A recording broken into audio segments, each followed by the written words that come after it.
ข้อสักถามเรื่องความปลอดภัยสามารถสอบถามกับพนักงานที่คุณทำการติดต่อได้ ขอให้เป็นวันที่ปลอดภัยของคุณขอบคุณมากครับ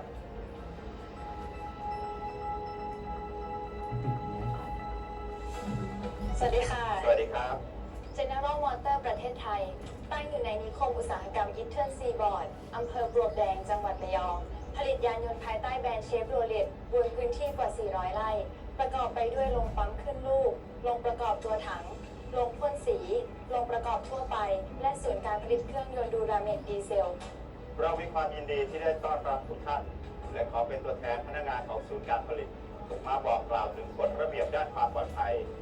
ทั้งที่พนักงานเองและผู้มาเยือนศูนย์การผลิตแห่งนี้ จะต้องทำความเข้าใจและปฏิบัติตามอย่างเคร่งครัดครับในการเข้ามาเยี่ยมชมที่ศูนย์การผลิต ผู้เยี่ยมชมต้องแต่งกายให้เรียบร้อยรัดกุมสวมใส่รองเท้าเซฟตี้แว่นตาเซฟตี้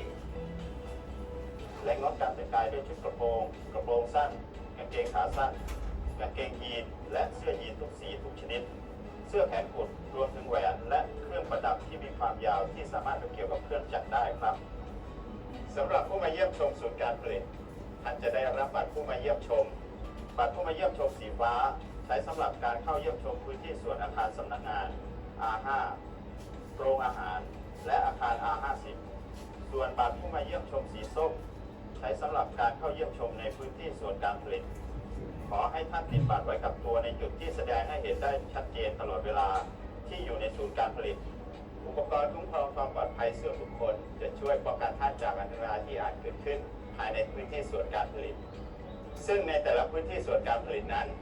จะมีข้อบังคับเรื่องการสวมใส่อุปกรณ์คุ้มครองความปลอดภัยส่วนบุคคลเพิ่มเติมที่แตกต่างกันออกไปในแต่ละพื้นที่โดยพนักงาน GM ที่ทำการติดต่อกับท่านจะเป็นผู้ดำเนินการจัดหาอุปกรณ์คุ้มครองความปลอดภัยส่วนบุคคลให้กับท่านในส่วนของโรงปั๊มขึ้นรูปหรือเครสช็อปให้สวมใส่หมวกบัฟแคปเหยียบปลั๊กรวมทั้งสวมใส่เสื้อแขนยาว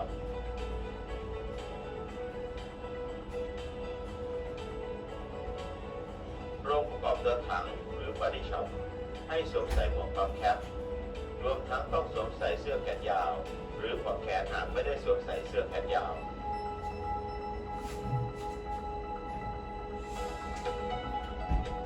โรงพ่นสีหรือเพนท์ช็อปท่านจะต้องสวมใส่ชุดกันฝุ่นตามมาตรฐานของโรงพ่นสีและหมวกผ้าไร้ขนหรือหมวกเซฟตี้หากท่านมีความจำเป็นต้องเข้าไปในพื้นที่การทำงานที่ต้องสวมใส่อุปกรณ์คุ้มครองความปลอดภัยส่วนบุคคลเพิ่มเติมเช่นอุปกรณ์ป้องกันเสียงรบกวนแว่นตาเซฟตี้กรุณาปฏิบัติตามอย่างเคร่งครัดนอกจากนั้นเราไม่อนุญาตให้ท่านพกพาไฟแช็กไฟฉายเข้าไปภายในโรงพ่นสีหากท่านมีข้อสักถามเรื่องระเบียบด้านความปลอดภัยท่านสามารถสอบถามพนักงานได้ครับในส่วนของโรงประกอบทั่วไปหรือ General Assembly Shop ท่านต้องสวมใส่วัสดุคลุมหัวเข็มขัดและนาฬิกา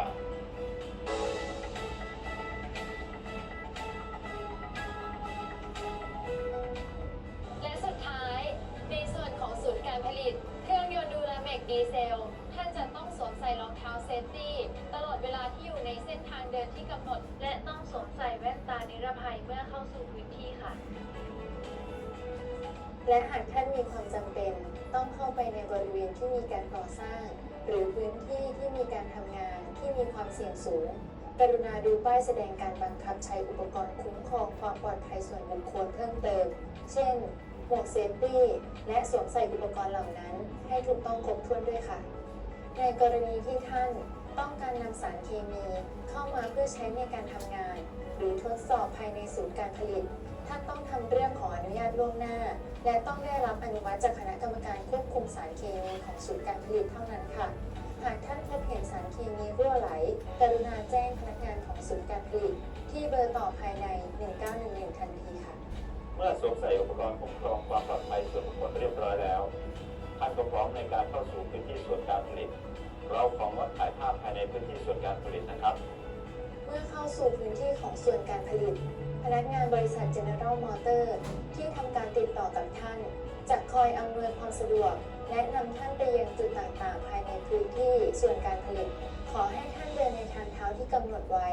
โดยสังเกตจากเส้นสีเหลืองบนพื้นที่ในพื้นที่ส่วนการผลิต หากท่านมีข้อซักถาม หรือไม่แน่ใจเรื่องระเบียบด้านความปลอดภัย ท่านสามารถสอบถามพนักงานได้ค่ะ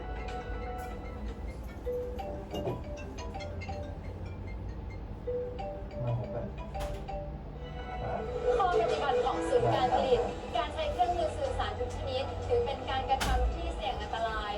ดังนั้นเมื่อท่านมีความจำเป็นจะต้องใช้โทรศัพท์กรุณาหยุดเดิน และหาพื้นที่ที่ปลอดภัย เพื่อใช้โทรศัพท์ให้เสร็จ แล้วค่อยเดินต่อไปค่ะ เมื่อยานพาหนะกีดขวางเส้นทางการเดินของท่าน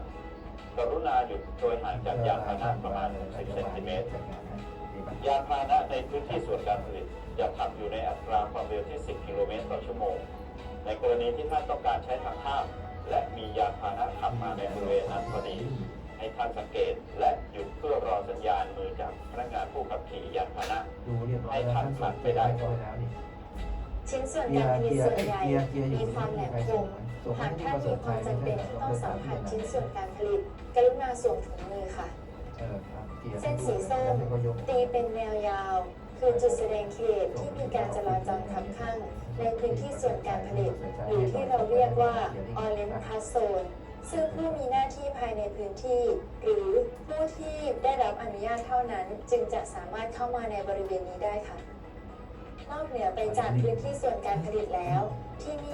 ยังมีสำนักงาน และพื้นที่การบริการด้านต่างๆแก่พนักงาน และผู้มาเยือน ไม่ว่าจะเป็นห้องพยาบาล โรงอาหาร พื้นที่พักผ่อนกลางแจ้ง ซึ่งมีมุมสำหรับสูบบุหรี่จัดไว้บริการ ห้ามสูบบุหรี่ภายในสำนักงาน ห้องประชุม พื้นที่ส่วนการผลิต โรงอาหาร หรือในห้องน้ำ ห้ามทิ้งน้ำเสีย ขยะ หรือสารเคมีใดๆ ลงรางระบายน้ำฝนเป็นอันขาด การจัดการขยะของโรงงาน ได้มีการกำหนดให้มีการคัดแยกขยะ เพื่อเพิ่มประสิทธิภาพในการดำเนินงานขั้นต่อไป โดยมีการกำหนดสีของถังขยะ และป้ายติดถังขยะแต่ละประเภทเอาไว้ ถังสีเขียวสำหรับขยะทั่วไปที่ไม่สามารถนำไปรีไซเคิลได้ เช่น เศษทิชชู่ กล่องนม ถุงขนม ถังขยะสีน้ำเงินสำหรับถังขยะที่สามารถนำไปรีไซเคิลได้ เช่น กระป๋องโลหะ ขวดพลาสติก ขวดแก้ว ถังสีเหลืองสำหรับขยะอันตราย เช่น แปรงทาสี เศษผ้าปนเปื้อนสารเคมี กระป๋องสเปรย์ โดยมีการกำหนดให้แยกถังสำหรับทิ้ง ซึ่งสามารถดูได้จากป้ายที่ติดอยู่กับถังขยะ นอกจากนี้ทางแผนกสิ่งแวดล้อมยังได้กำหนดภาชนะสำหรับรองรับขยะจากกระบวนการผลิตเฉพาะ โดยจะมีป้ายระบุประเภทขยะที่รองรับ ติดอยู่ที่ภาชนะ ซึ่งจัดวางอยู่ที่สายการผลิต โดยต้องทิ้งขยะดังกล่าว ลงในภาชนะที่กำหนดไว้เท่านั้นสำหรับขยะอันตรายจากสำนักงาน เช่น ปากกาเมจิก น้ำยาลบคำผิด ทางแผนกสิ่งแวดล้อมได้จัดภาชนะเฉพาะไว้ในสำนักงานตามจุดต่างๆทั่วทั้งบริษัท พร้อมทั้งถ่านอัลคาไลน์หรือถ่านใส่รีโมทเมื่อใช้หมดแล้วให้นำมาทิ้งลงที่กล่องนี้เท่านั้น กระดาษ2 หน้าในสำนักงานที่ใช้แล้วจะมีจุดวางกล่องกระดาษ เพื่อต้นไม้ไว้สำหรับทิ้งกระดาษโดยเฉพาะ ในส่วนของพื้นที่ศูนย์การผลิตเครื่องยนต์ การกำหนดสีของถังขยะอาจแตกต่างจากที่ได้กล่าวไว้แล้ว ซึ่งท่านสามารถสังเกตประเภทขยะที่รองรับได้จากป้ายที่ติดอยู่ที่ถัง สิ่งสำคัญที่พึงระลึกอยู่เสมอ ก็คือ ท่านควรทำความคุ้นเคยกับสิ่งรอบตัว และสังเกตหาทางออกฉุกเฉิน ในกรณีที่ท่านได้ยินเสียงสัญญาณเตือนภัย พนักงานที่ติดต่อกับท่าน จะนำท่านออกจากอาคารสู่จุดรวมพลฉุกเฉิน และให้ท่านรออยู่บริเวณนั้น จนกว่าจะได้รับการแจ้งให้ปฏิบัติตามขั้นตอนต่อไป และเมื่อท่านสิ้นสุดการเยี่ยมชมศูนย์การผลิต พนักงาน GM ที่ทำการติดต่อกับท่าน จะเป็นผู้พาท่านออกจากศูนย์การผลิต ความปลอดภัยเป็นเรื่องที่พนักงานและผู้มาเยือนศูนย์การผลิตต่างมีความรับผิดชอบร่วมกัน ในทุกๆวันพนักงานบริษัท General Motors จะต้องมีความปลอดภัยในการทำงาน มีสุขภาพและสวัสดิภาพที่ดี ซึ่งมาตรฐานความปลอดภัยเดียวกันนี้ ก็เป็นสิ่งที่ผู้มาเยือนพึงปฏิบัติ เพื่อความปลอดภัยของท่านเช่นกันครับ ขอให้ทุกท่านได้รับความประทับใจและความปลอดภัยที่ศูนย์การผลิตยานยนต์เชฟโรเลตบริษัท General Motors ประเทศไทยค่ะ สวัสดีค่ะ สวัสดีครับ อยู่